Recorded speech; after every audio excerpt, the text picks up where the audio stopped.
Good evening and welcome to Poland Daily. I'm Conrad Gorlinski, and this is the news. Well, for the 16th day, Ukraine is defending itself against the Russian invasion. Bombs are now falling on Lutsk and Ivano-Frankivsk. There's a disastrous humanitarian situation in Mariupol, which has been cut off by the Russians but remains under the control of Ukrainian forces.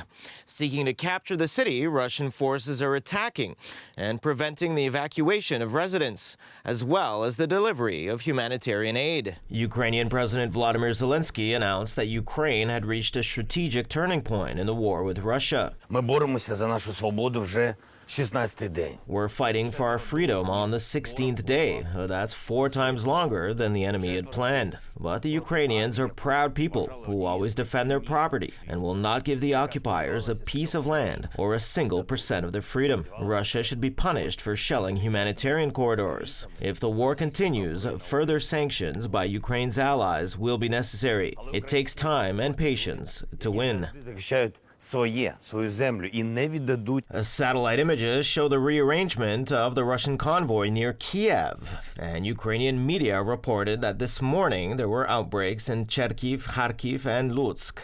Fighting continues near Kiev. At night, the Russians attacked Cherkiv, Kharkiv, the Sumy Oblast, and in the morning, the airports in the west, in Lutsk and Ivano-Frankivsk. The situation in Mariupol is dramatic. Last night, there was fighting in Irpin, Makarov, near Brodyanka, to the north and west of Kiev. The Russians also fired on civilian targets in the region. Further evacuation of people from the towns fighting near Kiev is planned. No electricity, no baby food, looted shops and pharmacies. The situation in besieged Mariupol is becoming more and more critical. It's estimated that there are still about 400,000 people there.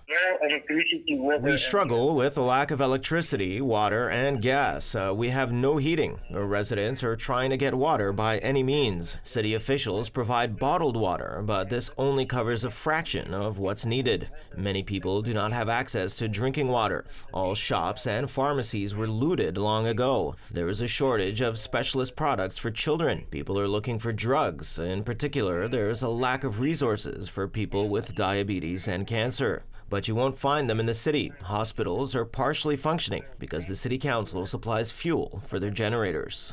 Ukrainian soldiers are repelling the offensive of Russian troops in all directions. According to the data of the General Staff of the Armed Forces of Ukraine, up to and including Thursday, the losses of the Russians include over 12,000 soldiers, 353 tanks, 58 launchers, 57 planes, 558 cars, 3 ships, and 60 tanks. The World Health Organization informed on its social media channels about the number of Russian attacks on medical facilities. As of today, the WHO has verified 26 attacks on the health service in Ukraine from February 24th to March 9th, including the maternity hospital in Mariupol. In total, 12 people died and 34 were injured. More incidents are being verified. The WHO strongly condemns these attacks. The United Nations High Commissioner for Refugees, Filippo Grandi, commented on the current situation in Ukraine and the mass migration of people. The number of refugees from Ukraine tragically has reached 2.5 million today. We also estimate that about 2 million people are displaced inside Ukraine, millions forced to leave their homes because of this senseless war. In turn, without presenting any credible evidence, the spokeswoman of the Russian Ministry of Foreign Affairs, Maria Zakharova, accused Ukraine of operating laboratories producing biological and chemical weapons in cooperation with the United States. White House spokesperson Jen Psaki denied the reports and warned that this could be part of Russia's provocation and a possible justification for Moscow's future use of this type of weapon of mass destruction against Ukraine. Although further reports have suggested, however, that the U.S. is in fact funding and operating these laboratories in Ukraine. NATO Secretary General Jens Stoltenberg stressed that the alliance would not engage in military operations in Ukraine. Nuclear war can not be won and should never be fought, and this is something which actually Russia and NATO allies have assigned to many times. So therefore, We will not send NATO troops into Ukraine on the ground and not send NATO planes into the airspace of Ukraine, because that will most likely trigger a full-fledged war between Russia and NATO, causing much more damage and death than we see today. It'd be even worse than the conflict we see today. During today's visit to Bucharest, the U.S. Vice President Kamala Harris confirmed America's full commitment to the security of all North Atlantic Alliance states. More than 1.5 million Ukrainians have fled to Poland thus far. Speaking at a forum of the Polish National Assembly, President Andrzej Duda said that he defends the freedom and democracy of the entire honest world, and that Poland is safe because it's part of a powerful military alliance. Vladimir Zelensky, in turn, thanked Poland and the Polish people for welcoming his compatriots. The Assembly of Deputies and Senators was held on the eve of the 23rd anniversary of Poland's accession to the North Atlantic Pact, which is on March 12th. Russia's attack on independent Ukraine shocked the world. For over 2 weeks, the Ukrainian army and people have been heroically resisting the invaders. Our neighbors are setting an example to the whole world of true courage and love for our common values: freedom, sovereignty, and democracy. Wolności, suwerenności I demokracji. The president of Ukraine, Volodymyr Zelensky, took part in the assembly via an internet connection, who thanked Poland for the support shown.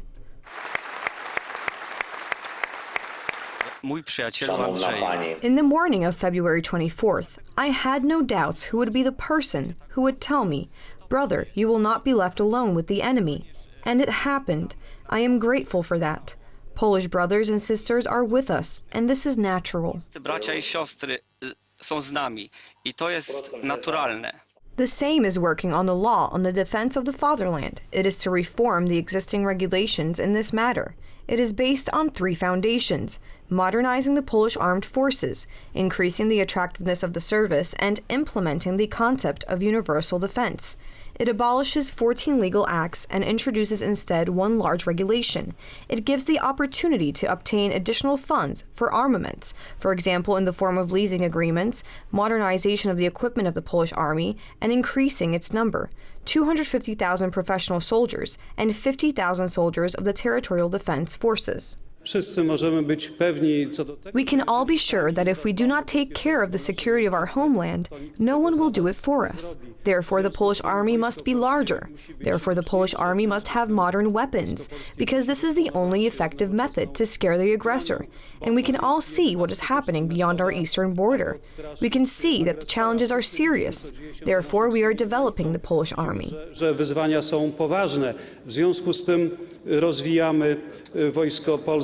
The head of the Ministry of the Interior and Administration announced that special trains will be allocated to people who want to travel further to the west. The registration system for Ukrainian citizens is to be launched on Monday. If a war refugee from Ukraine declares the willingness to leave for Spain, our role, the role of Poland, Germany, France, is to transfer them humanely and quickly to Spain, wherever they're waiting to go. Over 1.5 million refugees have already entered Poland since the beginning of the war. 93.5% of people crossing the border are Ukrainian citizens. The rest include Polish people. Polish citizens who have evacuated from Ukraine or are going there to Ukraine with humanitarian aid. The remaining people are citizens of the European Union countries, Schengen zones, USA, Canada, citizens of 100 different countries around the world. People fleeing the war after crossing the border are directed to reception points, most often located near border crossings. There, basic assistance and support in the field of transport are provided. In the first days of the war, these were people who were escaping from bombs dropped on the cities. There were women and children who were crying, reached the reception points, and there they needed a long time to regain their balance and decide what to do with themselves. There are also Poles who are fleeing the war in Ukraine. Some have witnessed bombs falling on apartment blocks. The bombing of 3 cities, Irpień, Gostomel, Bucha. It was all at once. It was not possible to leave the first day. Those escaping from Ukraine took only the most important things with them. In Poland, they managed to find a temporary home. Here, they directed us to the wonderful town of Półtusk. We live there in the house of the Polish community, and we have everything we need. Water, food, warmth, beds. They really care about us and care about everyone who comes from Ukraine. I want to say that even those Ukrainian politicians who did not like Poles very much already say that Poles are brothers of Ukrainians, for the future, forever. Już teraz mówią, że Polacy są braćmi Ukraińców na przyszłość, na zawsze. Canadian Prime Minister Justin Trudeau was in Warsaw today, finishing off a European tour. He announced that he was tightening sanctions on Russia, including sanctions on 5 additional Russian oligarchs tied to Vladimir Putin. At a short press conference outside his hotel in Warsaw, he declared that 5 further individuals are to become sanctioned, including Roman Abramovich, and that Canada will prevent 32 military entities in Russia from receiving Canadian equipment or supplies. He was asked by a reporter if he would rule out an airlift to rescue Ukrainians fleeing the conflict. No, I'm not ruling that out at all. We are looking at all options. We know how important it is to be there to support people fleeing. The connection between Ukraine and Canada is deep, it goes back decades, over a century. He declined to indicate a timeline, however. Trudeau has been in Europe meeting with leaders over the past week as Russia's war on Ukraine intensifies. He spoke to reporters just before heading back to Ottawa. And finally, North Korea may be planning yet another ICBM test in the coming days. On February 26th and March 4th, they conducted some test launches. On Thursday, the Biden administration called it a serious escalation, requiring a united global response.